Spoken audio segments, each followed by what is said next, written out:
जय हिंद साथियों, मैं राहुल द्विवेदी आपका स्वागत करता हूं हमारे online platform knowledge point Jhansi में। और जैसे कि आप सबको पता है, आप भली भांति परिचित हैं इस बात से कि हम लोग किस तरह से टॉपिक्स को उठा रहे हैं और एक क्यूरोसिटी आपको आ रही होगी कि हाँ ये टॉपिक इंपॉर्टेंट है, I can bet on this whatever we are discussing. ये पेपर में आई हुई चीज़ें हैं और हमारा अगर किसी को ज्ञान मिल रहा है तो बहुत अच्छा, बहुत धन्यवाद। लोगों ने फ़ोन करके बताया कि सब अच्छी चीज़ है, थैंक यू सो मच।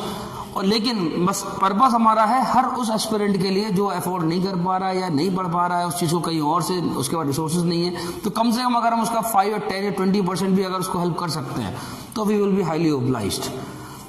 आज हम without wasting time let's begin. आज हम कवर करने वाले हैं नंबर ऑफ, मतलब जो क्वेश्चन उठते हैं कि ये कितने हैं, ये कितने हैं। हिंदू मैथोलॉजी में से बहुत क्वेश्चन आते हैं। आप अगर पढ़ेंगे, अभी आज की वीडियो में कवर नहीं करने वाला हूँ, हम अभी पढ़ेंगे हिंदू फिलॉसफीज पे, सांख्य, योग, न्याय, मीमांसा, उत्तरी मीमांसा, ये बात भी बहुत ज़्यादा पूछे जाते हैं। आज हमारा जो मेन प्रायोरिटी है वो है उपनिषद, वेदास, पुराण और संस्कार पे क्या क्या क्वेश्चन बनते हैं। Let's begin. उपनिषद की बात करो, सबसे पहले उपनिषद का मतलब होता है गुरु के पास बैठकर शिक्षा लेना, सिटिंग बिसाइड या side your guru and getting the knowledge and converting it into written text. तो 108 नंबर में है ये। पूछा जाता है कितने उपनिषद हैं, तो आपको याद रखना है 108।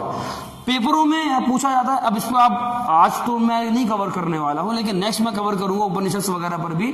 तो उसमें हम पढ़ेंगे कि 11 हमारे मुख्य उपनिषद होते हैं, ठीक है, जिसमें ऐत्रेय, ब्राह्मण, तैत्रेय, इसके हिसाब से आप पढ़ोगे, छंदोग्य उपनिषद वगैरह। तो अभी आज हम कवर करने वाले हैं जो मुख्य 3 उपनिषद पेपरों में आते हैं, जो पेपर मतलब इंपॉर्टेंट है, जो पेपर ओरिएंटेड। एक आता है मुंडको उपनिषद,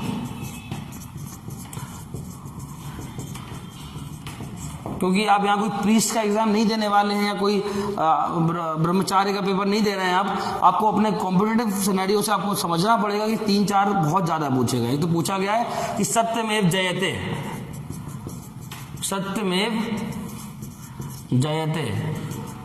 आप मुझे कमेंट सेक्शन में बताओगे कि ये कहां से लिया गया है। इसका तो आंसर मैं दे रहा हूं, मुंडको उपनिषद से लिया गया। आप मुझे इसका मतलब बताओगे, और ये हमारे भारत की बहुत गरिमामय वाक्य है। दूसरा है कठोपनिषद। ये अगर पूछा जाए कभी तो आपको उसको पता होना चाहिए। कठोपनिषद में यमराज और नचिकेता,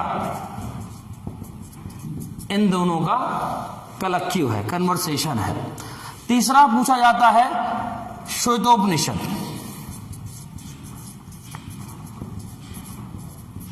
पहली बार भक्ति शब्द का उपयोग यही पूछे। ये 3 उपनिषद बहुत इंपॉर्टेंट है, मैं फिर से बता दे रहा हूं। 108 नंबर होते हैं उपनिषद के।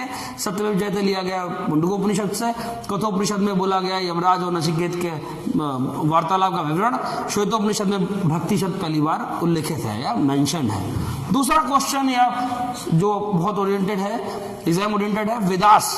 वेदास में क्वेश्चन आते हैं। सबसे पहला क्वेश्चन आता है सबसे पुराना वेदास क्या है, जो हमारे हिंदू मैथोलॉजी में नॉलेज का पूरा डिस्क्रिप्शन है, जिस पे हम पूरा वैदिक पीरियड पढ़ते हैं। हड़प्पन सभ्यता के बाद आप हिस्ट्री में पढ़ते हो, तो वैदिक एरा में सबसे पहले जो वेद लिखा गया वो ऋग्वेद है। वेदास 4 पढ़ते हैं, 4 है। इनके कमेंट सेक्शन में आपको मुझे उपवेद बताने हैं। ऋग्वेद, यजुर्वेद, सामवेद और अथर्ववेद। आप मुझे कमेंट सेक्शन में बताओगे कि कौन सा म्यूजिक से जुड़ा हुआ है, कौन सा जादू टोने से जुड़ा हुआ है, किस में यज्ञ बताए गए हैं, किस में गाय का विवरण है। ये बहुत बार पूछा। ऋग्वेद 10 मंडल है, और मैं जब वेदास कवर करूंगा तो वहां पर हम उसको कवर करेंगे। तीसरा क्वेश्चन आता है पुराण। कितने पुराण हैं, तो आपको याद रखना है 18। एक क्वेश्चन बहुत पूछा था, ओल्डेस्ट पुराण क्या है, तो आंसर है मत्स्य पुराण। फिर एक और क्वेश्चन बहुत ज्यादा पूछा गया है, संस्कार कितने हैं, तो 16 संस्कार है। I tried my level best. हम चीजों को आज समझाने के लिए नहीं थे यहाँ पर, आज सिर्फ हम एग्जाम ओरिएंटेड जो चीज इससे उठती हैं, जो पेपर में आती है, फिर ट्राइड की वो चीज कवर हो जाए। थैंक यू, जय हिंद।